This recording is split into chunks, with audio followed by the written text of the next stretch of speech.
Ninguém esperava. Nenhuma previsão foi feita. Nenhuma sirene soou. O céu não deu aviso, e mesmo assim, em um instante, tudo mudou. Era uma manhã comum em Dallas. Pessoas saíam para o trabalho, crianças caminhavam para a escola, e o céu, ainda que acinzentado, parecia apenas anunciar mais um dia chuvoso. Mas então, o impossível aconteceu. Um som rompeu os céus. Não um trovão, mas um rugido ancestral, profundo, vibrante, como se o próprio firmamento estivesse gritando. As nuvens se rasgaram em espiral, e dali surgiu o que muitos jamais esqueceriam. Um tornado flamejante, envolto em sombras e fogo, girando como um portal do abismo. As redes de notícias foram tomadas de assalto. Catástrofe sem precedentes no sul dos Estados Unidos. Fenômeno atmosférico ou evento sobrenatural. O que está acontecendo com o planeta? As manchetes tentavam capturar o horror, mas nenhuma palavra era suficiente. Cidades como Dallas, Houston, Atlanta e Phoenix foram tomadas por um céu que não escurecia. Ele desaparecia. Uma sombra viva cobria as ruas, e então veio a cor. Não o cinza das tempestades, nem o azul dos céus, mas um vermelho profundo, derramado como sangue sobre a terra. As pessoas pararam nas calçadas. Trabalhadores largaram suas ferramentas. Crianças silenciaram seus risos. Todos olhavam para cima, para aquele céu que parecia respirar. E então, o silêncio caiu. Não o silêncio da paz, mas o silêncio da opressão. Um silêncio que sufocava a alma. E no meio dessa quietude angustiante, surgiu o som. Um lamento cósmico, um gemido ancestral que durou exatamente 3 minutos, mas pareceu uma eternidade. Não era vento, não era máquina. Era algo que vibrava nos ossos, que tocava o espírito. Algo que não era deste mundo. Então, como se aquela lamentação tivesse despertado uma fúria contida, as águas se levantaram. Enormes muralhas líquidas surgiram onde não havia rios. A cidade de Houston foi engolida por um oceano que não veio do céu. Não havia chuva, não havia tempestade, mas havia destruição. Em menos de 4 horas, bairros inteiros estavam submersos. Casas flutuavam como papéis. Pessoas gritavam de telhados, implorando por ajuda que jamais viria. As autoridades ficaram em choque. Nenhum sistema meteorológico havia detectado qualquer anomalia. Nenhuma ferramenta previu o colapso. Era como se a natureza tivesse se desconectado de suas próprias regras. E então, veio o segundo sinal. O céu, ainda tingido de escarlate, começou a brilhar. Mas não era o brilho do sol. Eram luzes que dançavam acima das nuvens. Luzes inteligentes. Turquesa, dourado pulsante, violetas cintilantes. Elas serpenteavam como seres vivos, como se estivessem observando. Nenhum radar captava sua origem. Nenhum telescópio conseguia decifrá-las. Astrônomos entraram em colapso diante da ausência de respostas. Isso não é físico, disse um cientista em rede nacional. Isso é intencional. E foi então que as perguntas começaram. Não nos jornais, não nas conferências, mas nos corações. O que está acontecendo? Que forças estão em ação? E, acima de tudo, o que elas estão tentando nos dizer? Se você sente que há algo além do que mostram, se você também ouviu os céus clamarem, se você quer respostas, então se inscreva. Aqui nós não desviamos os olhos. Nós olhamos direto para o abismo. E o nome dele é verdade. Enquanto a nação ainda contava seus mortos e resgatava sobreviventes das enchentes inexplicáveis, um novo golpe atingiu o coração da América. Um helicóptero presidencial caiu em Washington, D.C. Todos os 67 ocupantes morreram. O próprio presidente Trump confirmou pessoalmente. Não houve sobreviventes, nenhuma causa aparente, nenhuma falha técnica identificada. A aeronave simplesmente caiu do céu como uma pedra. E então o padrão começou a surgir. 2 dias depois, um jato médico caiu na Filadélfia, matando todos os tripulantes e passageiros, incluindo uma criança e sua mãe. 3 dias depois, um avião comercial desapareceu sobre o Alasca, sem destroços, sem sinal. Apenas o silêncio. O céu não era mais um abrigo. Era um campo de batalha. E como se os céus estivessem em guerra, a terra respondeu. A Califórnia começou a arder. Os incêndios, já comuns na região, se transformaram em aberrações. As chamas se erguiam como torres, fogueiras dançantes contra o céu noturno. Mas o que mais assustava eram os relatos de fenômenos sobrenaturais. Bolas de fogo azuis que flutuavam entre as árvores, redemoinhos de chamas que desafiavam o vento e sons. Sons que não vinham das queimadas, mas de algo vivo dentro delas. Alguns bombeiros começaram a recusar turnos. Tem algo errado com aquele fogo, disse um deles. Ele nos observa. Enquanto a costa oeste queimava, a costa leste congelava. Flórida, Geórgia, Alabama, todos cobertos por nevascas inexplicáveis. As estradas sumiram sob o gelo. O fornecimento elétrico entrou em colapso. Mas não foi o frio o que mais assustou. Foi o som. Um gemido metálico que ecoava por baixo do chão. As pessoas diziam sentir o solo tremer. E em meio à neve, surgiram figuras.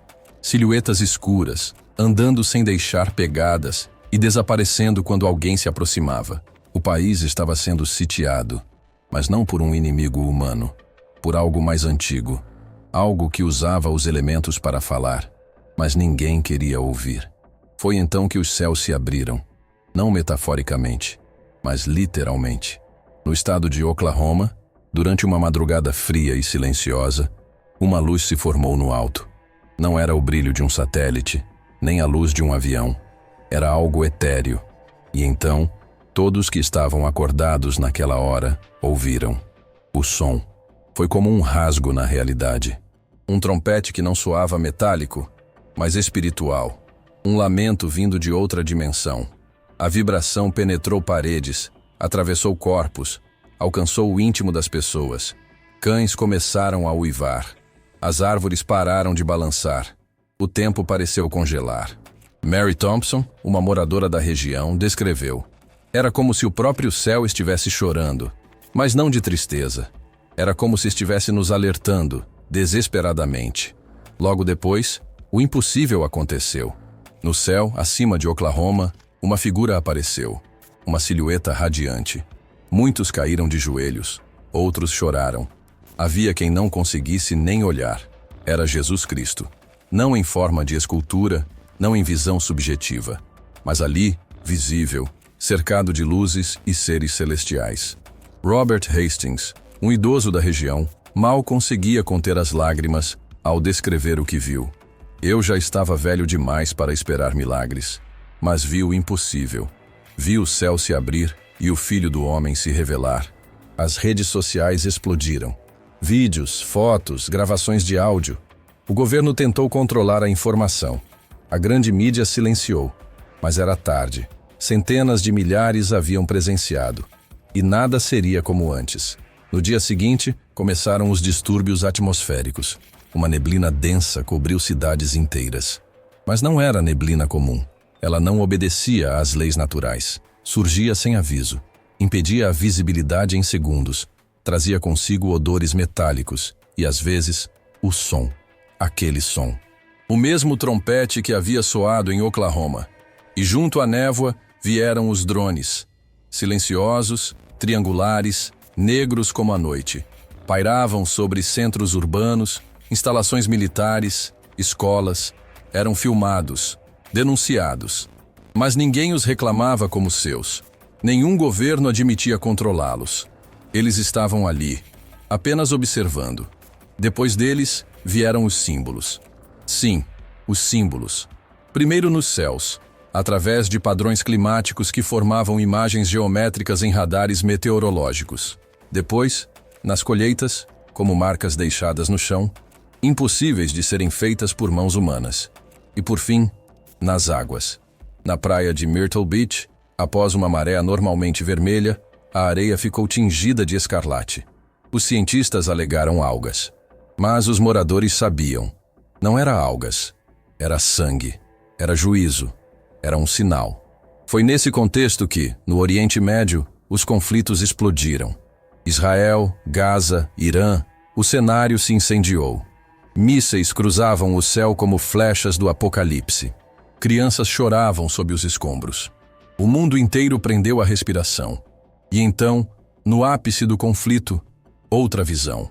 Desta vez sobre Jerusalém.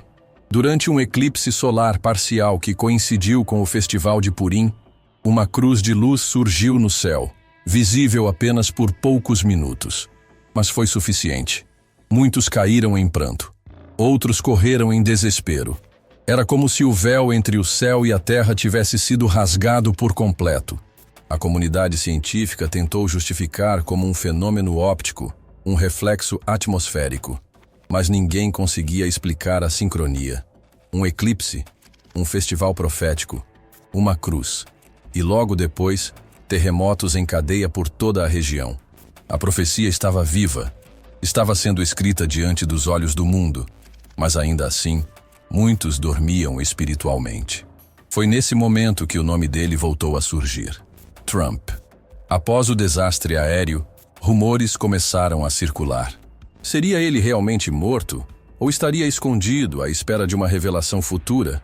Teorias se espalharam como fogo, e algumas, mais bizarras, afirmavam que sua morte foi um sacrifício, um ritual, parte de algo maior, parte de algo profetizado. Enquanto isso, os Estados Unidos enfrentavam uma onda de desastres sem precedentes.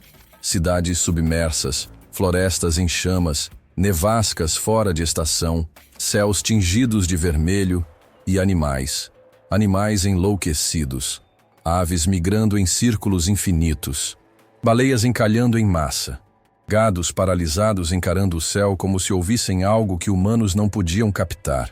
E então, mais um sinal. No Alasca, câmeras de segurança de uma base de pesquisa captaram uma luz imensa atravessando o céu.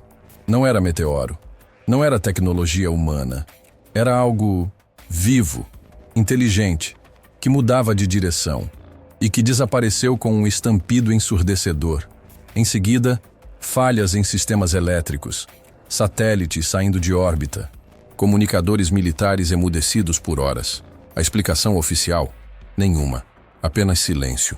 E foi nesse silêncio que os pastores começaram a falar. Líderes espirituais de várias partes do mundo começaram a relatar visões, mensagens, sonhos vívidos de fogo, destruição, e uma voz que dizia: "Preparem-se, o tempo acabou." Sarah Delroy, pastora em Houston, foi uma das primeiras a declarar publicamente: "Não estamos enfrentando desastres naturais.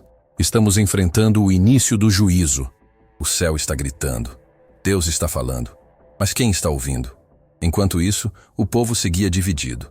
Alguns zombavam, outros despertavam, mas a maioria permanecia inerte, acomodada, apática. E o tempo, como sempre, seguia adiante. O sangue da lua voltaria a aparecer. Era o que os profetas diziam. Mais uma lua de sangue se aproximava.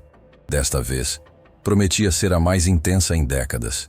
E coincidia com outra data bíblica, a Festa das Trombetas. Coincidência? Ou alinhamento profético?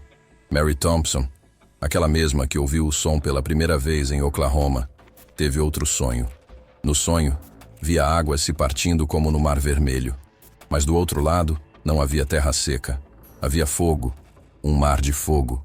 E uma multidão tentando decidir se atravessava ou voltava. Acordou gritando: "O tempo acabou! Escolham agora!" E talvez essa seja mesmo a mensagem. Não há mais tempo para adiar decisões. Não há mais espaço para a fé morna. Tudo ao nosso redor, o céu, a terra, os animais, os sinais, está clamando por atenção. Estamos diante do início de uma revelação global, um ponto sem retorno. A terceira trombeta soou, não nos céus, mas no espírito dos que conseguiam ouvir. Aqueles que estavam despertos espiritualmente começaram a notar um padrão inegável. As catástrofes, os sinais no céu, os sons inexplicáveis, os desaparecimentos. Tudo parecia apontar para um plano, um roteiro cósmico. E dentro desse roteiro, uma figura começou a se destacar entre as sombras. Ele não era conhecido, ainda não tinha nome nem rosto, mas já agia, já influenciava, já distorcia o mundo ao seu redor. A Bíblia o chama de filho da perdição. Outros o chamam de anticristo. No cenário global, Os eventos começaram a se mover em sua direção. Leis começaram a ser aprovadas silenciosamente, limitando a liberdade religiosa. Imagens cristãs foram removidas de escolas. Redes sociais passaram a censurar conteúdos com mensagens bíblicas. Tudo em nome da tolerância. Mas o que realmente estava sendo tolerado era a mentira. E o que estava sendo silenciado era a verdade. Ao mesmo tempo, uma nova figura pública surgiu. Um líder carismático, jovem, pacificador, milionário, tecnológico. Suas falas pareciam unir todos os lados. Seu discurso era irresistível. Pregava união, ciência, paz, mas rejeitava absolutamente toda forma de absolutos morais. E esse homem, diante das câmeras do mundo, durante uma conferência sobre o futuro da humanidade, declarou: "O problema do mundo é a religião dogmática. O futuro precisa de um novo paradigma, um novo homem, uma nova fé, uma nova ordem." Milhões aplaudiram. Poucos discerniram. E então, mais um sinal. Durante uma transmissão ao vivo da ONU, uma aurora boreal apareceu acima do prédio, em plena Nova York, onde esse fenômeno jamais deveria ocorrer. Era linda, verde, dourada, púrpura. Mas logo, no meio das luzes dançantes, algo tomou forma. Um olho flamejante. Ele apareceu por menos de 5 segundos, mas foi suficiente. A imagem se espalhou. Foi capturada por dezenas de celulares. E depois, desapareceu de todos os aparelhos. Erro de transmissão, disseram. Mas os que viram jamais esqueceram. Na mesma noite, o maior terremoto dos últimos 50 anos atingiu o Japão. 30 mil mortos. E, inexplicavelmente, um lago sagrado se tingiu de vermelho. Em suas margens, apareceu uma inscrição antiga, indecifrável. Mas quem a viu sentiu algo. Um peso espiritual, uma urgência. O mundo estava desmoronando, não apenas geograficamente, mas moralmente. O caos estava deixando de ser exceção e se tornando regra. Guerras civis eclodiam. Irmãos se voltavam contra irmãos. O medo tomava conta das cidades. E mesmo assim, poucos reconheciam a raiz do problema. Sarah Delroy continuava a pregar. Sua igreja foi vandalizada 2 vezes. Mas ela não parava. "O que estamos enfrentando não é político, é espiritual", gritava no púlpito. "Isso é guerra, guerra pelas almas. O reino das trevas está se revelando e muitos ainda estão dormindo." Enquanto isso, no céu, os sinais se intensificavam. Bolas de luz começaram a aparecer sobre o mar Mediterrâneo. Eram dezenas. Moviam-se em formações complexas, como uma linguagem visual. Satélites tentaram captar, mas falharam. Militares observaram, mas negaram. Os profetas, porém, sabiam. Eram sinais. Eram sentinelas. E mais uma vez, o nome de Trump ressurgiu. Mas agora com uma nova teoria. A de que ele não estava morto, mas recolhido, aguardando o momento certo. Um momento em que o mundo imploraria por liderança firme. Por alguém que retomasse o controle. E muitos passaram a crer que ele voltaria. Mas não como antes. Que algo nele teria mudado. Que talvez ele não fosse mais o mesmo. Os mais ousados diziam: ele voltará, mas não como libertador. Ele voltará como juízo. E então, como se o próprio céu confirmasse, outra lua de sangue apareceu. A mais escura já registrada. A mais intensa. Acompanhada por um eclipse solar parcial e uma tempestade geomagnética que afetou comunicações em 14 países. As escrituras eram claras. O sol se converterá em trevas e a lua em sangue, antes que venha o grande e terrível dia do Senhor. Joel 2:31. Mas ainda assim, o mundo seguia cego. No deserto de Nevada, uma comunidade inteira desapareceu. Cerca de 430 pessoas sumiram durante a madrugada. Deixaram comida na mesa, veículos na garagem, celulares carregando. Nenhuma pista, nenhum barulho, nenhuma testemunha. Apenas um som captado por uma câmera de segurança. O mesmo trompete, o mesmo lamento celestial, o mesmo eco do apocalipse. E nas florestas do Oregon, árvores começaram a tombar sem motivo, como se algo invisível as derrubasse com força. Câmeras térmicas detectaram calor intenso vindo do subsolo, mas os geólogos disseram não haver magma. Então o que era? Alguns disseram que os portais estavam se abrindo. Outros que o inferno estava subindo. Mas todos sentiam que algo estava vindo. Mary Thompson teve um último sonho. Nele, o mar se recolhia, como se fosse se preparar para um novo dilúvio. Mas não era água que surgia do abismo. Era fumaça. Fumaça negra, viva, com olhos. E do meio dela saía uma figura vestida de branco, mas com o rosto coberto de sombras. Ele caminhava sobre as águas, e ao seu redor, os povos se ajoelhavam, entregando-lhe tudo: seus filhos, suas liberdades, suas almas. Ela acordou gritando e escreveu em seu diário: vi o anticristo, e ele era adorado. A essa altura, o mundo já não era o mesmo. A verdade já não era clara. O certo e o errado haviam sido trocados de lugar. O caos não era mais uma interrupção. Era o novo normal. E ainda assim, Deus continuava a falar, a avisar, a estender a mão. Robert Hastings, em sua última entrevista, disse: não importa o que venha, não importa o quão escuro fique, eu vi a luz, eu vi o Rei, e sei que ele voltará. Não para destruir, mas para redimir. Ele morreu no dia seguinte, dormindo, em paz. Enquanto as nações corriam para conter o caos e as instituições tentavam manter a fachada de controle, o povo comum começava a despertar. Milhares passaram a se reunir em praças, campos e até desertos para orar, clamar e buscar respostas. Não havia mais confiança na ciência, nos governos, nem na mídia. As pessoas queriam ouvir algo real, algo que viesse do céu. Movimentos espontâneos de arrependimento começaram a surgir. Em Atlanta, um grupo de jovens largou celulares e redes sociais e passou a jejuar. Em Phoenix, igrejas abandonadas foram reabertas. Em Dallas, um culto ao ar livre atraiu mais de 20.000 pessoas. E ali, debaixo do céu avermelhado, oraram por misericórdia. Sarah Delroy esteve presente.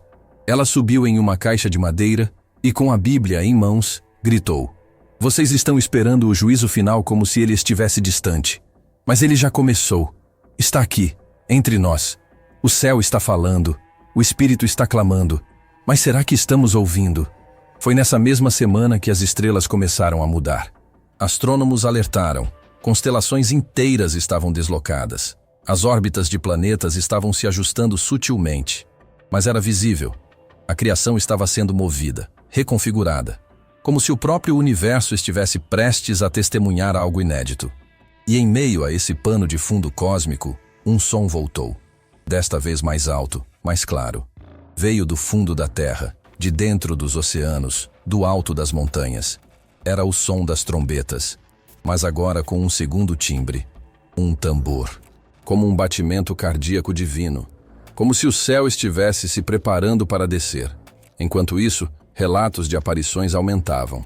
Não mais apenas visões, agora eram interações. Pessoas diziam ter sido tocadas por luzes. Outras viam figuras angelicais em momentos de desespero que desapareciam sem deixar rastro.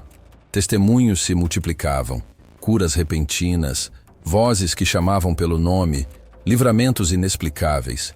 Mas nem todas as aparições vinham da luz. Em algumas cidades, figuras escuras começaram a ser vistas. Sombras com olhos vermelhos, vultos que não lançavam sombra, mas absorviam a luz ao seu redor. Elas apareciam à noite, especialmente em lugares abandonados, e vinham acompanhadas de um frio sobrenatural. Muitos começaram a relatar sonhos semelhantes. Uma escada que descia até uma escuridão sem fim e vozes dizendo: escolham, agora. E os animais continuavam a agir de forma estranha. Em Nebraska, vacas recusavam comida e permaneciam em círculo, encarando o céu. Em Montana, cavalos se aglomeravam nas extremidades das fazendas como se tentassem fugir de algo invisível. Cães latiam para o vazio. Pássaros batiam contra vidros em massa. Algo havia se rompido. A camada entre o natural e o sobrenatural estava se dissolvendo. O véu entre os mundos estava sendo rasgado. Foi então que surgiram os marcados. Pessoas Em diferentes partes do país, começaram a relatar marcas misteriosas aparecendo em seus corpos durante o sono. Marcas em forma de cruzes, estrelas ou até olhos. Algumas brilhavam por alguns segundos e depois desapareciam. Outras permaneciam. A ciência tentou explicar como reações alérgicas, inflamações ou até fenômenos psíquicos. Mas os afetados sabiam, era algo espiritual. E mais uma vez Trump apareceu. Não em carne, mas em hologramas. Discursos antigos seus começaram a circular em redes ocultas, reeditados com mensagens sombrias. Alguns diziam que ele seria ressuscitado, outros que nunca havia morrido. Teorias conspiratórias começaram a afirmar que ele era a chave para algo maior, para a abertura do quarto selo. Enquanto isso, no Oriente Médio, as águas do rio Eufrates continuavam a secar. O fenômeno havia começado discretamente anos atrás, mas agora era inegável. O leito do rio revelava ruínas antigas, esqueletos, templos esquecidos, e nas pedras, inscrições em línguas que nem os linguistas conseguiam traduzir. Mas uma palavra era repetida: despertar. Em Israel, líderes religiosos começaram a fazer silêncio. Algo os havia impactado profundamente. Alguns desapareceram da mídia. Outros foram vistos chorando nos muros de Jerusalém sem dizer uma palavra. O sumo sacerdote do templo não concedia mais entrevistas. E rumores de aparições celestes dentro do monte do templo começaram a circular. Tudo parecia convergir. Todas as regiões do mundo estavam sentindo. Toda a criação estava reagindo. Foi quando, finalmente, uma transmissão que chocaria o mundo ocorreu. Durante um eclipse total transmitido ao vivo da Patagônia, milhares assistiam à ocultação do Sol. Mas enquanto a sombra cobria o disco solar, uma figura surgiu no centro. Uma cruz de luz, nítida, impossível de ser explicada por lentes ou reflexos. Ela permaneceu visível por exatos 77 segundos, e então desapareceu. Nesse momento, uma falha simultânea de energia ocorreu em 5 capitais do mundo: Washington, Londres, Roma, Moscou, Tel Aviv. O mundo mergulhou em trevas, ainda que momentâneas. E quando a luz voltou, os sinais começaram a surgir nos céus. Não apenas estrelas cadentes ou auroras, mas palavras, figuras. Algumas pareciam alfabetos celestes, outras símbolos antigos. A essa altura, até os mais céticos começaram a admitir: algo está acontecendo. Sarah Delroy reuniu sua congregação pela última vez. Não em uma igreja, mas em um campo aberto. Lá, debaixo das estrelas mutantes, ela disse: este não é o fim, é o início do fim. O que virá não será evitado, mas pode ser vencido. Não com armas, mas com fé. Não com política, mas com joelhos dobrados. Estamos no limiar do cumprimento da maior profecia da história, o retorno do rei. E então, os ventos começaram a soprar de maneira diferente. Era como se a própria atmosfera estivesse se transformando. O ar ficou denso, as cores do céu mais profundas, a sensação de tempo distorcida. Mary Thompson, em sua última entrada de diário, escreveu: ouvi hoje o som de novo, mas desta vez era diferente. Não era um aviso, era um anúncio, como se o céu estivesse dizendo: ele está vindo. O mundo parou. Não oficialmente. As cidades ainda pulsavam, os carros ainda cruzavam estradas, os mercados ainda abriam suas portas. Mas algo invisível havia mudado. As pessoas olhavam umas para as outras com olhos inquietos. Todos sabiam, mesmo sem admitir. Havia um peso no ar, um sussurro no espírito coletivo. Algo se aproximava, algo inevitável. Então, veio a última noite. Em Oklahoma, o céu se abriu mais uma vez. Não com trovões, nem com luzes, mas com silêncio. Um silêncio que descia como véu sobre a terra. Mary Thompson sentiu. Ela saiu de casa, olhou para cima e viu o firmamento, parado, congelado, sem estrelas, sem nuvens. Apenas um vazio cósmico. De repente, um clarão cortou o céu, sem som, sem vento, sem aviso. Uma auréola de luz se formou sobre o centro da cidade. Dentro dela, O mesmo que muitos haviam visto semanas antes, a figura de Cristo. Mas desta vez, ele não estava sozinho. Atrás dele, uma hoste. Milhares de seres radiantes. Alguns choraram, outros caíram de rosto em terra. A cidade inteira saiu às ruas. E então, ele falou. Ninguém ouviu com os ouvidos, mas todos entenderam. Cada pessoa, em cada canto daquele lugar, recebeu a mensagem. Não em palavras, mas em espírito. A hora chegou. Aquelas palavras vibraram no interior dos ossos, tocaram a alma. E num piscar de olhos, o céu escureceu completamente. Um terremoto atingiu o sul do país, mas não como os anteriores. Este foi profundo, diferente. Como se a própria terra estivesse sendo partida ao meio. Lagos secaram em segundos. Montanhas estremeceram. Mas no meio do caos, aqueles que haviam escutado permaneceram firmes. Sarah Delroy, com os braços erguidos em louvor, sorria com lágrimas nos olhos. Ela sabia. Aquilo era o cumprimento. Aquilo era a promessa. E então, o último sinal apareceu. A lua, antes vermelha como sangue, agora brilhava como ouro. Um brilho incandescente que refletia não destruição, mas redenção. Era como se o céu dissesse: a justiça está vindo, a glória está próxima. Neste momento, Robert Hastings apareceu em uma última gravação, encontrada por sua família dias após sua morte. Nele, ele dizia: quando tudo parecer perdido, olhe para o céu. E quando o céu parecer fechado, olhe para dentro, porque o rei está mais perto do que nunca, e aqueles que o esperam jamais serão envergonhados. Essa mensagem ecoou por toda a internet.